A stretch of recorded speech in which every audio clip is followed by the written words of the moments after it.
Imagine this. You're sleeping in your bed. It's been a long day. It's all quiet. The crickets are chirping calmly outside. Then an explosion goes off close to your house. You're startled awake, breathing heavy. What was that? You ask yourself.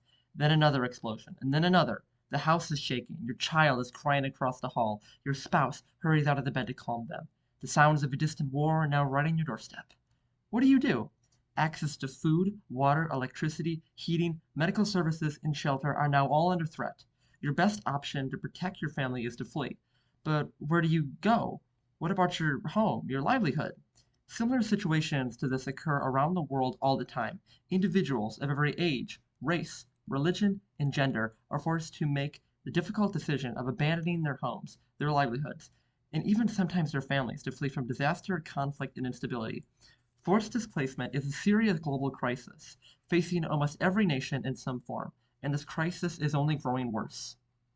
According to the United Nations High Commissioner for Refugees, over 100 million people have been forcibly displaced in 2022, representing an over 50 million person increase since the end of 2013 and a 21% increase from the numbers seen in 2021. This begs the question, how has it gotten this bad? Although we cannot answer this question until we understand what this crisis actually is. As I'm sure many of you are wondering, what is forced displacement? Simply put, forced displacement, or forced migration, is a migratory movement which involves force, compulsion, or coercion. Refugees, internally displaced persons, and some migrants all experience forced displacement in some form, whether they be fleeing their country entirely or avoiding areas of conflict and instability within their own country. The causes of forced displacement are diverse, and its effects can be wide-reaching. According to the International Organization for Migration, forced displacement can broadly be attributed to conflict-induced displacement and disaster-induced displacement. Natural disasters, including droughts, earthquakes, and floods, as well as hunger, conflict, violence, and economic instability all represent the major reasons for why forced displacement occurs. It's also important to note that all these disasters remain interconnected. For example, a single drought can ruin an entire harvest, likely crippling a community's food supply, especially if said community is agrarian-based, causing hunger and famine, and quite possibly destroying their economy if they are reliant on food exports. This situation has been seen in countries like Somalia and Ethiopia, where drought and famine have permeated for decades. In Somalia, in 2022 alone, close to 800,000 people have fled the country in order to escape the never-ending threat of famine and conflict. Human-caused climate change remains another major contributor to worldwide forced displacement. As is well known by now, the effects of climate change have continued to strengthen natural disasters around the world and has contributed to a rise in sea levels, in all putting billions at risk of floods, drought, starvation, and inevitably displacement. Cornell University reports that some 1.6 billion people could become climate refugees by the year 2060, and some 2 billion by the next century due to rising sea levels. If we continue to avoid the issue of climate change, forced displacement will only further get worse, and it will only affect more people. Although, with that being said, conflict due to war and ethno-religious violence remain the primary contributor to forced displacement. For example, the Syrian civil war has displaced some 11 million people.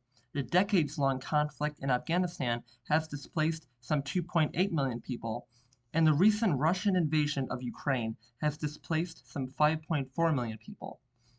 Outside the topic of war, in Myanmar, some 1.1 million people of the Muslim Rohingya minority have fled their ancestral homeland in southwestern Myanmar in recent years to escape repression and persecution by the country's successive military governments.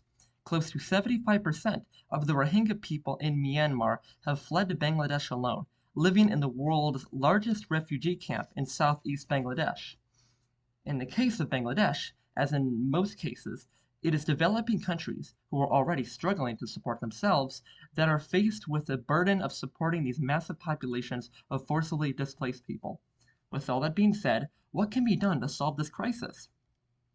Broadly speaking, supporting forcibly displaced peoples, the countries who host them, and the organizations which support forcibly displaced populations remain the most practical option.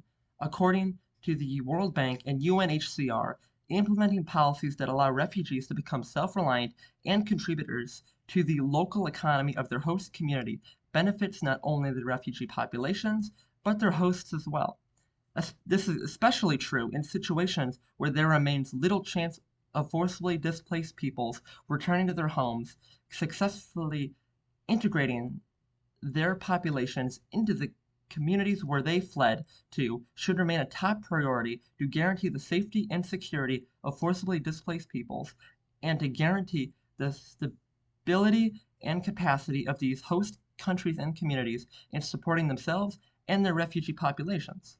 Effective long-term solutions to forced displacement include combating the effects of climate change, as such actions would likely curb the growing prominence of climate refugee populations around the world which contribute to worldwide forced displacement, pursuing actions which work to end the conflicts and ethno-religious violence that plague many of the countries where forced displacement primarily emerges from, and finally, working to curb the effects of uneven development on developing countries through supporting and assisting said countries in order to curb some of the more root causes of forced displacement, as stated in the 2023 World Development Report by the World Bank. Now, what can you do to solve forced displacement? You can donate to or volunteer in an organization which supports forcibly displaced people. You can talk with your local senator or representative on implementing policies which work to assist forcibly displaced populations, support the countries which host them, fight climate change, and assist the struggling countries and communities around the world where forced displacement primarily emerges from. And you can spread the word of this crisis so more people are aware of its existence and its severity. Forced displacement is an international crisis which regularly disrupts and destroys the lives of millions. If we are willing to solve this crisis, we can only do so together. By getting up, speaking up, and assisting in the processes which work to solve such a crisis, we pave the way for not only a world free from forced displacement, but also a world of greater peace, security, stability, and respect for all. Thank you. Now, if you would take a few minutes to respond to this video in a brief survey linked in the description below, it would be very much appreciated. Thank you again for taking the time out of your day to watch this video on such an important world issue.